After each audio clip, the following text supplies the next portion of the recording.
Welcome to PIERRE Academy. In this video, we'll show how to easily replace a controller. First, we physically replace the faulty controller with a new one.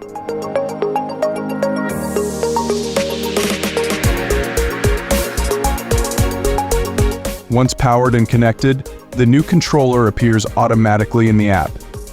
We tap on it and select what we want to do. In this case, we choose Restore Controller. Next, we select the original controller we want to restore Academy 1 in our example. The new controller begins to flash, confirming the connection. We select the appropriate connection type, then press Save. After a few seconds, the controller comes online. At this point, all data from the previous controller, such as doors, sensors, and outputs, are fully restored onto the new device.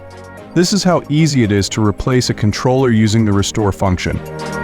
Thanks for watching. For more tutorials like this, check out the PIERRE Academy playlist. See you in the next video.